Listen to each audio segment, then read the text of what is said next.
Ladies and gentlemen, welcome to this FlaskUp.com Mr. Pandaria raiding guide. And in this video we're going to be taking a look at the normal mode version of the Spoils of Pandaria in the new Siege of Orgrimmar raid. Now in order to complete this fight we took 2 tanks, 2 healers, and then the remaining a mixture of both melee and ranged DPS. You should keep in mind that for this fight you will be splitting your raid up into 2 groups consisting of 1 tank, 1 healer and 3 DPS, so you might want to base your DPS composition on that. Now this is a pretty cool fight. You actually face Mogu and Mantid related enemies during this encounter, and the warehouse that you fight the spoils in is actually separated into 4 different quadrants. Now at the start of the fight only 2 of these quadrants will be active. There will be a Mogu one active and a Mantid one active.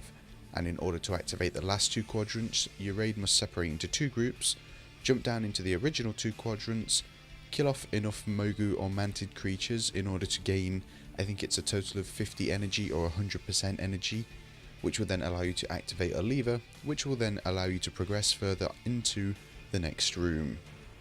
Depending on whether you started in a Mogu or a Mantid quadrant, you will then face the opposite in the next part of the fight. So if you started in Mogu at the beginning, you'll face Mantid once you pulled the lever and gone into the second room.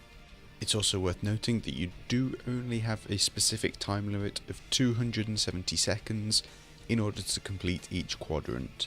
If you fail to complete the quadrants within that time limit, then it's GG, game over, and your raid will get killed. Now before we take it to the different Mogu and Mantid related abilities, you'll probably notice that when we first jumped down we decided we'd use our Time Warp, Bloodlust, Heroism abilities then. And this is because within each of the 2 quadrants there are these crates of Pandaren relics which will unveil some kind of a, well, I guess they're kind of overpowered Pandaren, maybe? Yeah, we'll call them Overpowered Pandaria for now. And you can have 3 different types of Overpowered Pandaren. They'll have their own set of abilities, and then once you kill them, they will allow you to pick up a buff based on your specific class. So the first one that you could potentially get is an Ancient Brewmaster Spirit that's got 2 different abilities.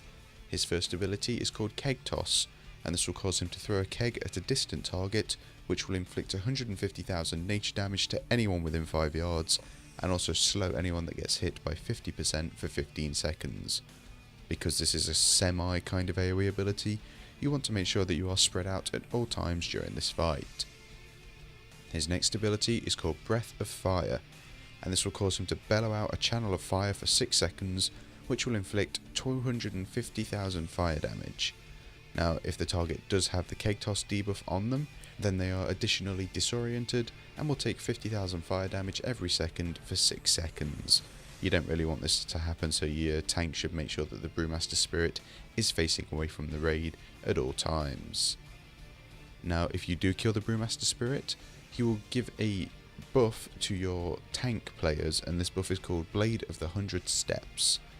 Now this will cause the tank's attacks to have a chance to call down a bolt of lightning, which will inflict 400,000 nature damage to enemies that are within 4 yards, and additionally stun them for 1.5 seconds. And this stun will bypass any form of immunity to stuns, and it's also got a 15-second cooldown, so that's quite a powerful ability to have at the very start of the fight. It allows you to get through the first quadrant relatively fast and with ease.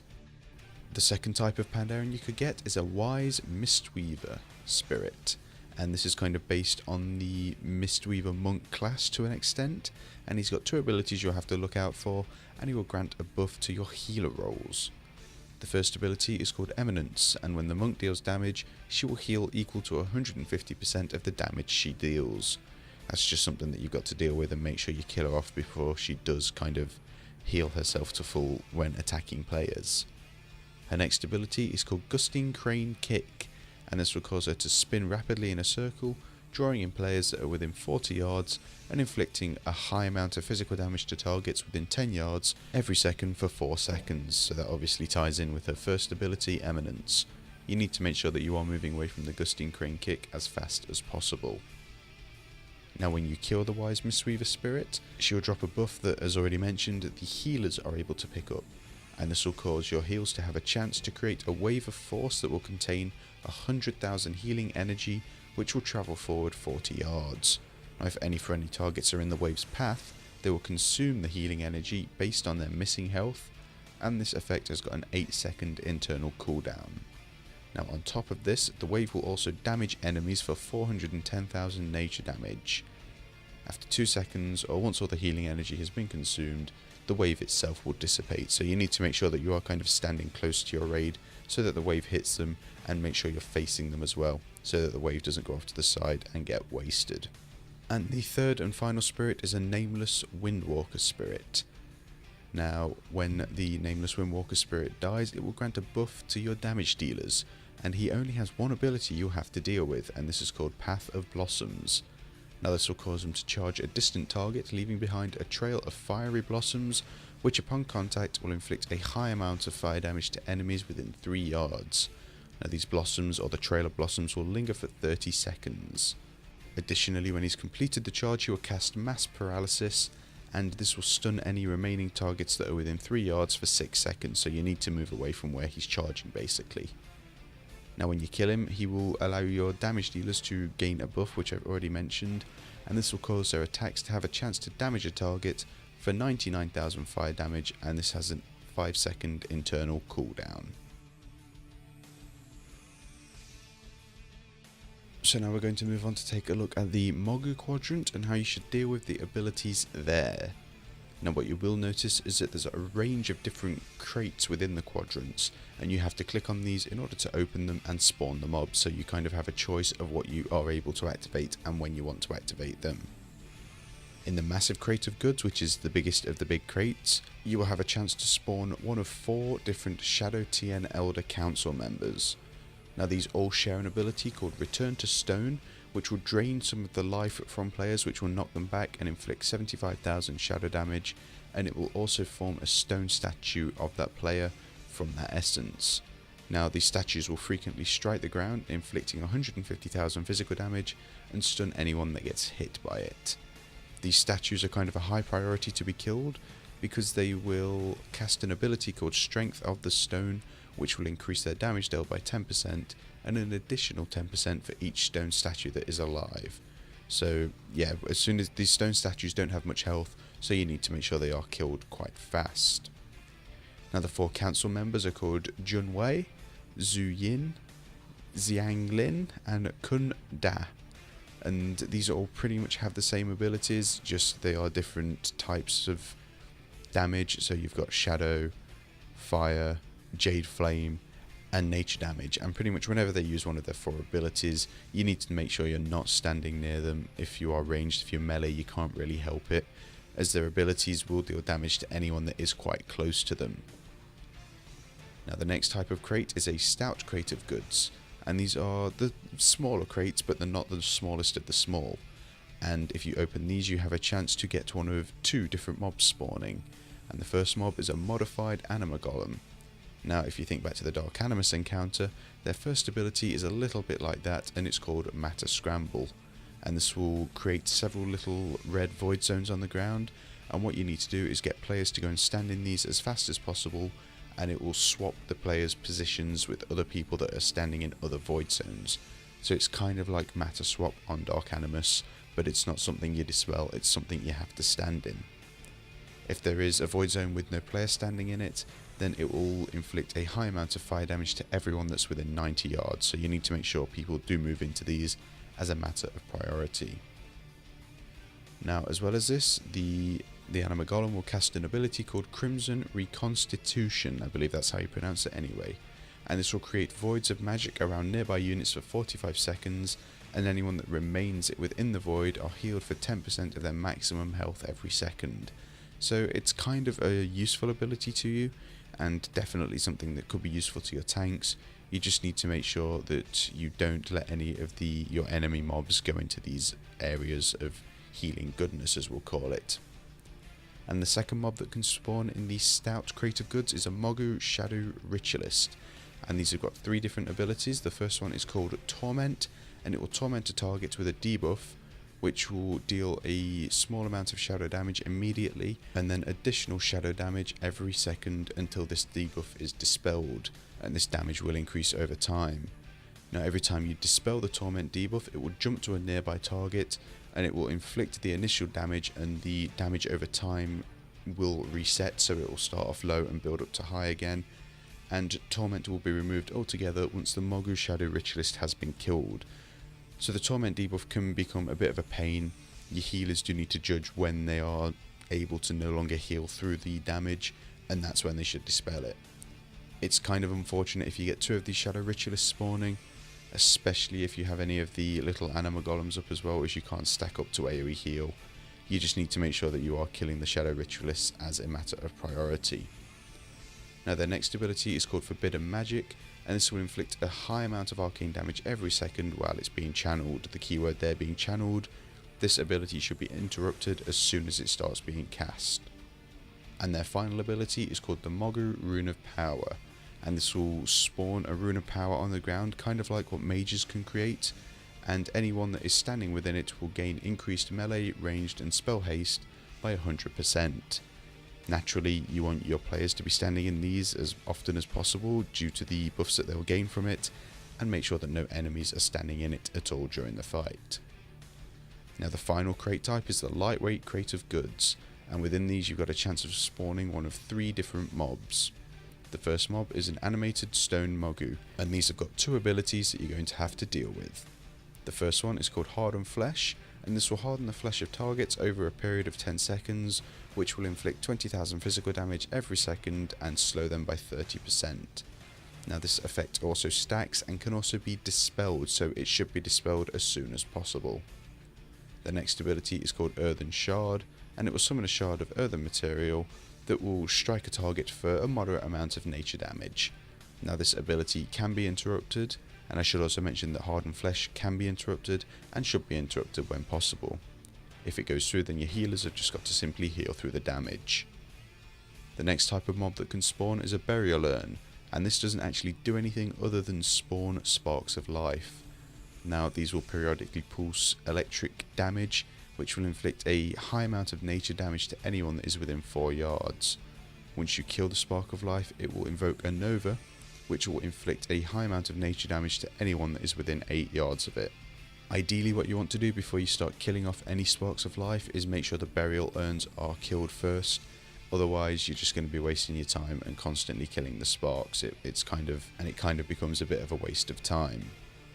Now the third and final mob that can spawn is a Quillen Guardian, and each Quillen Guardian can simply bite a target, which will inflict 35,000 physical damage every 2 seconds for 18 seconds. And this is also a stacking debuff on your tanks, so your healers will need to be aware of this, and you want to kind of hope that you don't get too many of these Guardians up at any one time, as the damage can start to really hurt. Now that we've taken a look at the Mogu section, we're going to move on to take a look at the Mantid section. Now, it may not seem like there are as many mobs here, but they are definitely as hurtful as the ones within the first quadrant, the Mogu Quadrant, and you should make sure you're taking care of their abilities better, if not 100% better, as they can be a lot more devastating when not managed correctly. Again, there are 3 different types of crates, and we'll just have a look at the different crates and what mobs you should expect to spawn from them. So from the Massive Crate of Goods, you will only get 1 mob spawning, and this is a Mantid Commander, and these have got 2 abilities. Their first ability is Pheromone Cloud, and it will inflict 30,000 nature damage every second while active. This is just something you got to heal through, unfortunately. Their next ability is called Set to Blow, and this will throw a pack of bombs on the back of players, and after 15 seconds these bombs will detonate and inflict a very high amount of fire damage per remaining stack to all players that are within 9 yards. So you get a stack of about 5 bombs thrown on you, so this will deal 1,000,000 damage if you don't, get rid of some of these bombs. How do you get rid of some of these bombs, you ask? Well, when you get the Set to Blow debuff on you, you will gain an extra ability called Throw Bomb, and this will be used in order to remove one of these bombs, dropping it on the ground at your feet, and completely removing a stack from your person. Now, once you drop these bombs on the ground, they will also detonate and inflict a high amount of fire damage to anyone that's within 9 yards when any player enters their close proximity or after 30 seconds. Now you should make sure that when you're placing these bombs on the ground, you're placing them away from the raid so that players don't accidentally walk into them and set off a chain reaction of different bombs. Now moving on to the stout crate of goods, which is the second largest one, and within the Mantid side you can get 2 mobs that could potentially spawn. Now the first mob is a Zothic Amber Priest, and their first ability is called Mantid Swarm, which simply allows them to rally additional Zothic Mantid to his aid. This is just extra mobs that your tank's going to have to pick up and your raid's going to have to deal with, unfortunately. His next ability is called Residue, and this will apply a layer of amber armor onto nearby friendly targets, which will heal them for a high amount of health every 3 seconds, and this will be divided evenly amongst all targets. Now this is a magic effect and can and should be removed from any of the players as fast as possible. And this is because obviously you're AoEing all of these mobs down. You don't want them to sit there and just start healing their way through the fight. The next mob that could potentially spawn is a Sethic Wind Wielder, and these again have got 2 abilities that you will have to deal with. The first ability is called Windstorm, and this will create a torrent of wind that will move around in a spiral. Now if you happen to get hit by this windstorm, you will take a high amount of nature damage, and that's it. It will just deal damage to you. You just have to make sure you're not standing in the way of it. The windstorm will last for 18 seconds and it will increase in speed over time. Again, just make sure you don't stand in it. It's the only thing to do, or your healers will frown at you and wave their finger. The next ability they have is called Rage of the Empress, and this will rally nearby friendly targets, increasing all damage dealt by 50%, which again will be divided evenly amongst all targets. This again is a magic effect and can and should be removed if possible. Otherwise you need to make sure you're just killing the wind wielders as fast as you can so they don't spread out this Rage of the Empress debuff too much.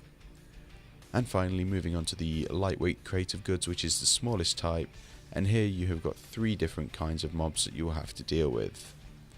The first one is a Srethic Bombardier, or Bombardier, depending on how you want to pronounce it. I'm not going to make the judgment on that. And these have got 2 abilities you're going to have to deal with.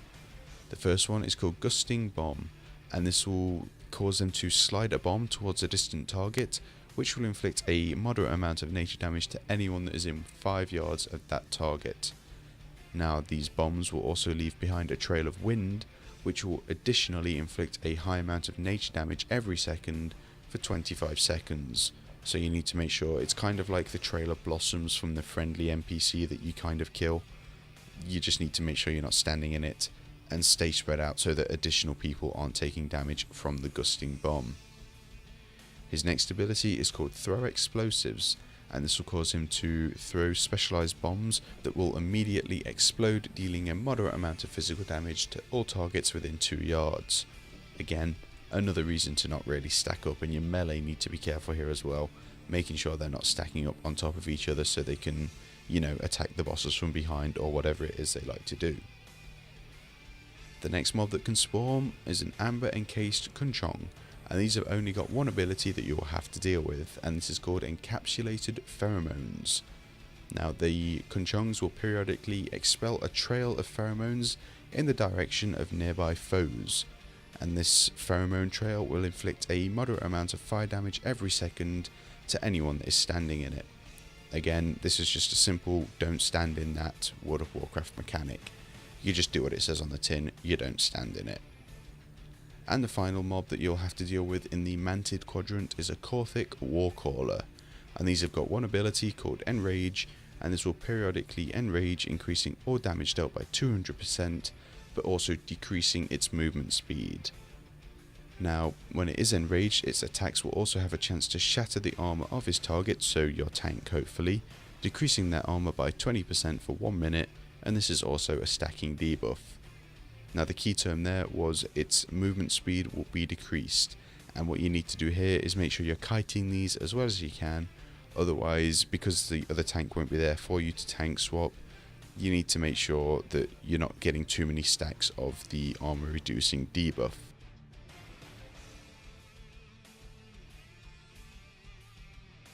So that was a lot of information to actually take in about this encounter, and unfortunately this guide is nearing 20 minutes long due to the mass amount of mobs and abilities that they have. It's a bit of a pain in the backside, but to be fair, once you kind of get a set order of how you like to open the crates and which mobs spawn, the fight itself isn't too difficult. Now what you might have also noticed in the video near the end of where we get the kill is that I actually click on one of the hooks in order to take me back up to the top tier, and then I jump down into the other quadrant in order to help out the other group that was a little bit behind us. This is because throughout the fight these little hooks will be available in each quadrant, and if need be you can go to another quadrant in order to help out. So that's going to do it for this Mists of Pandaria raiding guide. If you can't really remember many of the abilities and would like to view a written version of this guide, then please do head on over to flaskup.com or click on the link in the video description below. Alternatively, if you'd like to view any of our other normal mode raiding guides, then please do click on the annotations that are on screen now. As always, thank you for watching, and if you are interested in future Mists of Pandaria raiding guides, then please do feel free to subscribe to the channel.